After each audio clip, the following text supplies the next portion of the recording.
Sorry about that, guys. The phone just cut off. Okay, let's carry on with this message. You blazing angel, capable of so much, you evoke the testing hand of life. Why not when you cannot fail? Yet in your sweet surrender, how can the great beloved not respond in kind and offer you solace, comfort and mercy, for not all success must be hard won? Can you imagine this? The sweet face of the all-powerful. It shines upon you as the love emanating from the Holy Mother's eyes, the golden radiance of her body, and the gentleness of her touch. This is your birthright now, your divine inheritance. The mercy of the all-merciful. Let it soften the hard edges of your life and your being, and bring to you the grace that is deserved. This oracle brings you a message. There is a shift taking place now in a matter of great importance to you, from Jalal to Jamal, from justice to mercy. This is your path, your destiny and your blessing now opening up before you. It may be a particular matter, however, it likely includes your entire life orientation.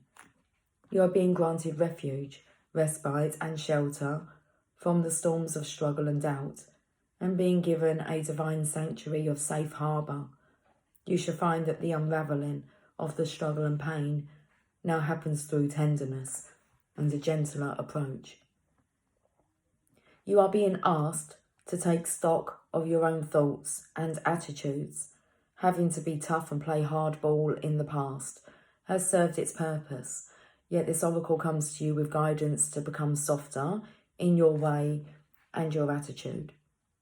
Can you gently but firmly place to one side the judge within, the one who keeps score and demands retribution, an eye for an eye, the exponent of absolute justice?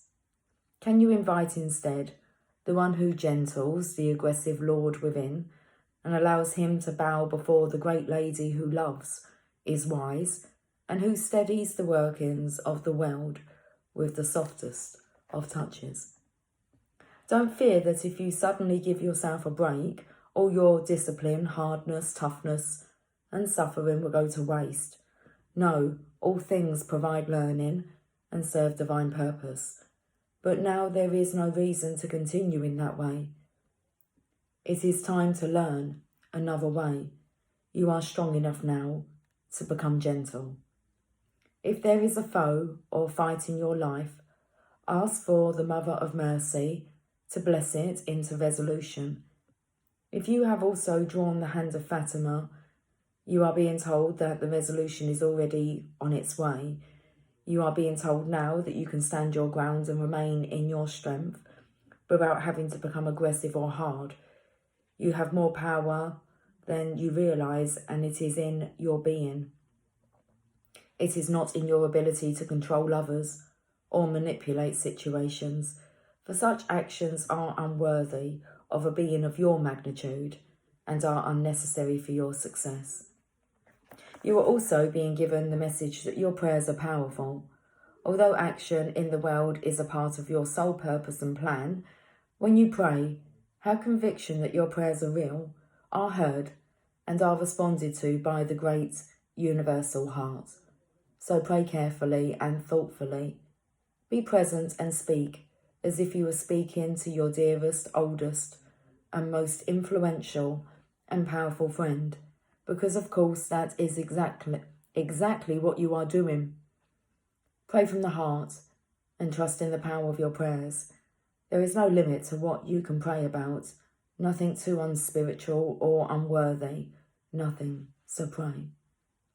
This oracle brings you the message that the great power of compassion is reaching for you, that it wants to help you, but is waiting for you to ask. So ask, then you shall receive. Let's do this sacred honouring ritual. With your hand on your heart, say, I call upon Jamal, Mother of Mercy, upon Rumi, who loves me unconditionally, and ask for your grace, intervention and blessing now in all matters of my life. I accept the help of the great universal compassion seeking to bestow itself upon me now. Thank you.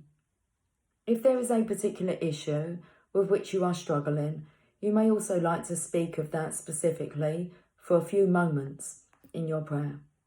When you are ready, rest with both hands at your heart for as long as feels good. You have completed your sacred honouring ritual.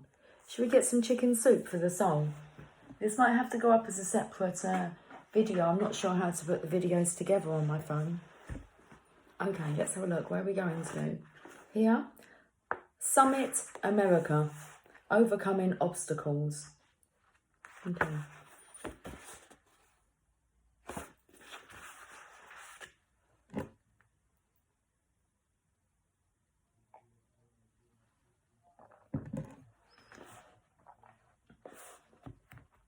Why me? Todd screamed as his dad pulled his bloody body out of the murky lake and into the boat. Todd remained conscious as his father, 2 brothers, and 3 friends sped to shore to get help. It was all too surreal. Everyone had just spent a fun-filled day of water skiing at the lake in Oklahoma where his grandparents lived. Todd wanted to go inner tubing after everyone finished water skiing. As he was untangling the ski ropes, the gears kicked into reverse and sucked his legs into the propellers, all in a flash of a moment. No one heard him scream until it was too late. Now he was in hospital, hanging onto his life. Both legs were severely injured. The sciatic nerve in his right leg had been severed, causing his leg to be permanently paralysed from the knee down to his toes. The doctors said there was a chance he would never walk again. Todd slowly recovered from his wounds, but bone disease eventually set into his right foot. For the next 7 years, he physically and emotionally battled to keep his leg. However, the time had finally come for him to face his biggest fear.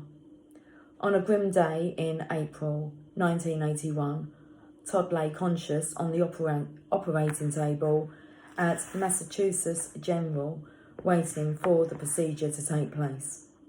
He spoke calmly to the hospital staff about what kind of pizza he wanted to eat after the surgery. "I'd like a Canadian bacon and pineapple," he joked. As the dreaded moment approached, a wave of calmness swept over him. Peace filled his heart as he thought of a Bible verse from his childhood. Righteousness goes before him and prepares the way for his steps. Todd knew with an unwavering conviction that his next step was to go through with the amputation. Any lingering doubt had vanished, and courage to face the inevitable prevailed. To obtain the lifestyle he desired, he had to lose his leg. In a few short minutes,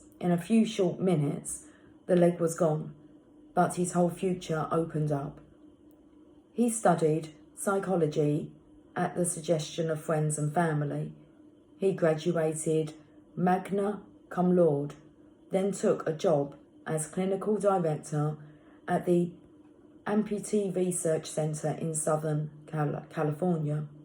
With his background in psychology and his personal experience as an amputee, he began to notice how he was able to inspire other amputees through his work. "The steps I must take in my life are ordered," he remembered. "I guess I'm on the right path. But what is my next step?" he wondered. Until the accident, he led a normal life. He hiked, camped, played sports, flirted with girls, and hung out with his buddies. After his injury, he continued to socialise with his friends, but he had trouble playing sports. The artificial leg he received after the amputation allowed him to walk again, but not much more. There were nights Todd would dream of running through grassy fields, only to wake up to the harsh reality of his situation. He desperately wanted to run again. In 1993, he got his wish.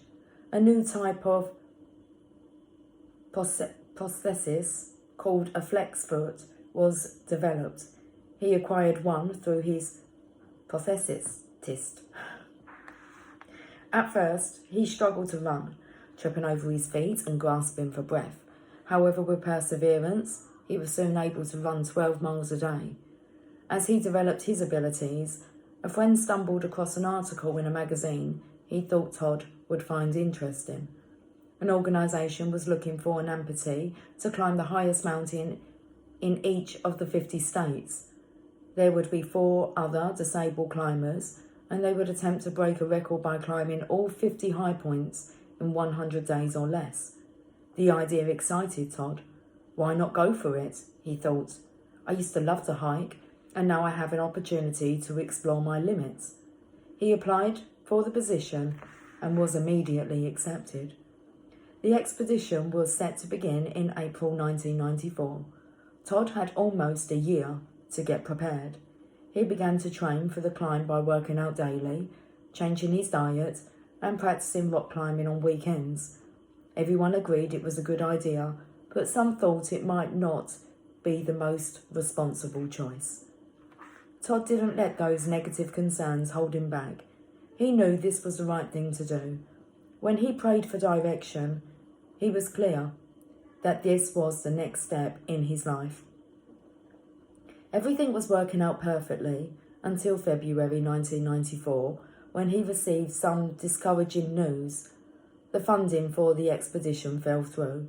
The project coordinator said he was sorry, but there was nothing left to do but disband the project. I will not quit, Todd exclaimed. I have put too much time and work into this to give up now. There is a message here that must be heard, and, God willing, I'll find a way to make this expedition happen. Undaunted by the news, Todd set out to put the wheels in motion. During the next 6 weeks, he gathered enough financial support to get a new expedition underway. He garnered the support of a few friends to help him with the logistics of the climb. Whit Rambach would be his climbing partner, and I, Lisa Manley, would handle business from the home front. With everything now in order, he took off as scheduled with his new expedition called Summit America. As Todd prepared for the expedition, he learned that only 31 people had ever reached the summit of all 50 high points. More people had successfully climbed Mount Everest, the highest mountain in the world. Todd and Whit began the record for climbing all 50 high points at 5:10 p.m. on June 1st, 1994, on Mount McKinley in Alaska. The previous record holder, Adrian Crane, and a military sergeant, Mike Vinin, assisted them in their climb on Denali, the Indian name for Mount McKinley. The conditions on the mountain were extremely unpredictable, said Todd. Storms could blow in within hours. It's like a game of cat and mouse trying to make it to the top. The weather got to minus 30 degrees Fahrenheit at times, he said. It took us 12 days to battle the weather, altitude sickness, and the reality of the danger. I knew the mountain could be dangerous, but I didn't realise just how dangerous until 2 frozen bodies were being dragged down the mountain in front of me. It was one step at a time. The last 1,000 feet were the most difficult. I was taking 3 breaths for every step. I kept telling myself that my message would only be heard if I made it to the top. This realisation propelled me to the summit.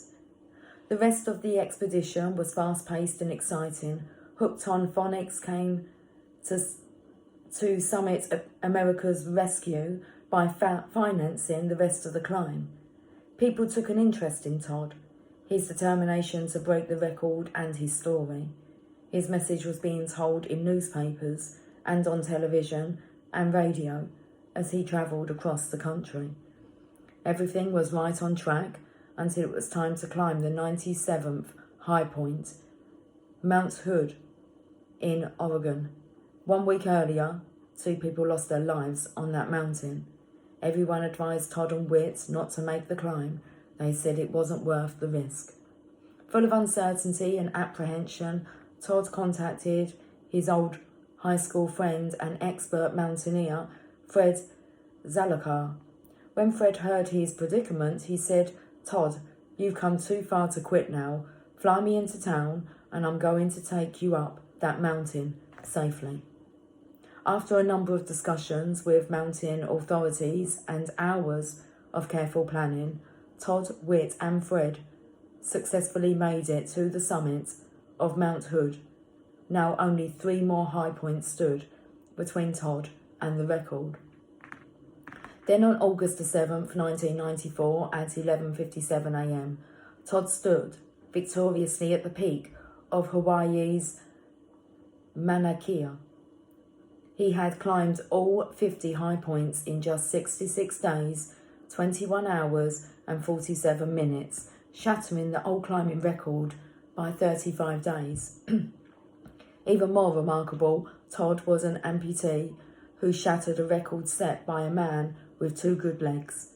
Todd was elated not only because he had set a new world climbing record, but because he now knew the answer to the question, "Why me?"